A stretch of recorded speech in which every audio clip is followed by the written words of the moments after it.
Hello, and thank you for joining me. My name is Whitney Elliott Baxter, and I'm the 9th District Council member. Today, I am joined for my council comment by Commander Matt Greathouse with the Lexington Police Department. We're here to talk to you all a little bit about how police technology is helping us in our investigations. Thanks for joining me. Good morning. Glad to be here. So can you tell me a little bit about where we are right now and how we are using technology to assist in investigations? Absolutely. Right now we're standing in the Police RealTime Intelligence Center.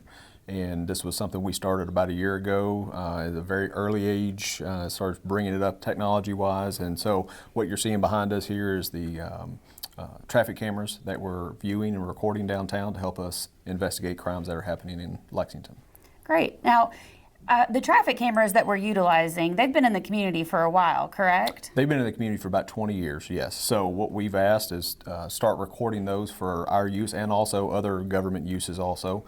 And that way we're not spending millions upon millions of dollars to put in new infrastructure. We're just piggybacking on something that's already there. Sounds like we're really being good fiscal stewards of taxpayer dollars by utilizing technology that we already have in place. So I appreciate that. Mm-hmm. Thank you. Can you tell me a little bit about how we're integrating those recordings into our investigations? Sure. So if you travel anywhere within Fayette County, usually you're going to be somewhere on a camera, maybe one of our cameras or some other camera. However, most people that commit crimes are in cars. So we've used our flock, which we've had for over a year now, and that has proved very integral in helping us solve crimes within not only our jurisdiction within Fayette County, but also the surrounding jurisdictions. We're able to share our information and with other police agencies who have flock, they also share with us, and we've been able to come up with a lot of crimes that we probably wouldn't have found. One actually happened just this week where a vehicle was stopped just on the other side of West Virginia on the interstate with a lot of stolen goods, and that officer who was in West Virginia called here and gave us the information.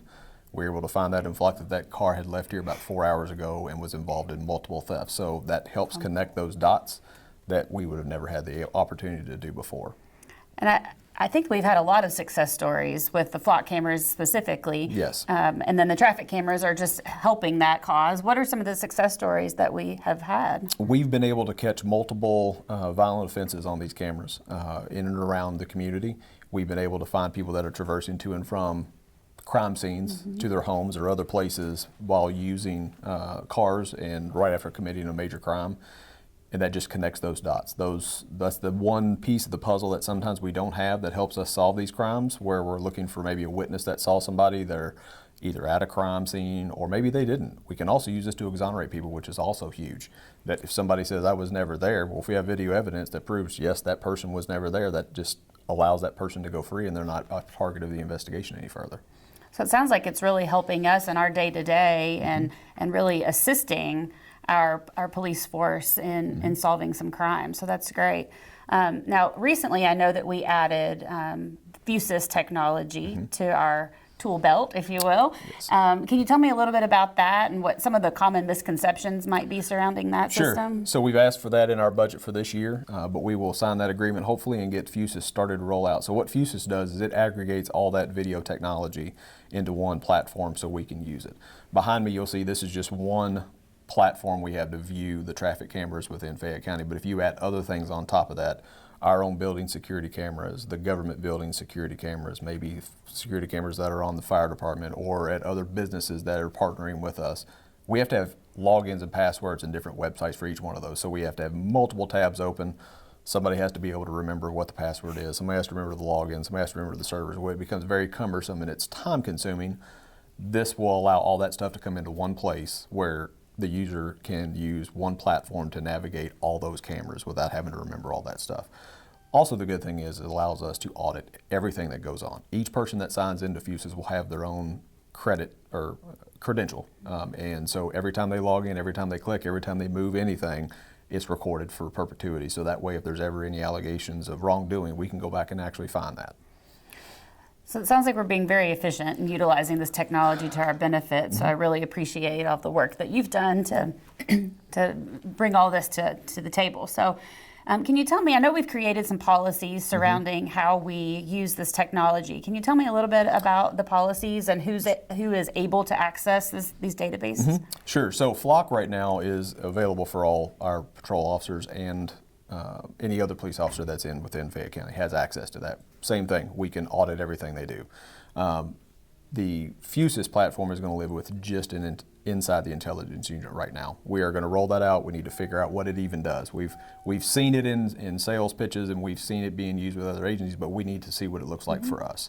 So there's only going to be a very small handful of people that are selected by the chief to be in this unit that will have access to that system. So if there is a request for a video, it has to go through a formal chain to us, and that request is then vetted, making sure it meets all of our requirements. We find that video and then we pull it off and put it into our digital evidence management system. So it's not where we snap a video or pull a video off and text it or email it or what have you. It goes in where it is tracked from the time it enters until the time it leaves. That's great. Now, I know that there's been a lot of media coverage surrounding this technology and how we're utilizing it. Can you address some of the misconceptions that might be surrounding this topic and what the community can expect? Sure, and to get back to that last question also, this room, as you see right now, we're the only ones in here because, well, there's nothing going on. In policy, the only time people are going to view these cameras and start viewing video feeds is in incidents or cases. So if there's an incident, there's an active incident going on right now. If there's a police call that goes out and it warrants us to come in and look, then that's the only time the detectives will come in and actually look at these cameras. If there's a large event, so if a large scale event like 4th of July, maybe a parade downtown, a celebration, we will have officers in here to monitor that because there's a large group of people and that warrants us to be making sure whoever's down patronizing our city are kept safe. And then it goes back to cases. So we'll have those where they happen overnight. Usually that's right now we don't have anybody here that's here at night. So those people will go back and send that request form to look for video, and then our detectives will then pull that video and look for that evidence that they're specifically talking about. So it's only, it's case and incident driven. So nobody's sitting in here right now looking at the video feeds. Right now behind me, I think we have just a few images up. If you try to follow a vehicle through Lexington right now or try to follow one person, it's almost impossible to do because you have to know where all the cameras are and it's very cumbersome. And even if we wanted to watch every single video, we have probably 2 times the video than we actually have personnel to actually watch the video, and that's the entire agency. There's just hundreds and hundreds and hundreds of feed that we don't have any time or desire to even look at that. We only want to look at it when it's involving something that happened in the community. Okay. Now, I know there's been some questions raised about whether or not these systems have facial recognition and things like that. Is that anything for the community to be concerned about? So facial recognition is not part of any of the platforms that we use here in this room. Okay, that's great. Well, thank you again for joining me today and talking about our technology and how it serves our community. I really appreciate your time.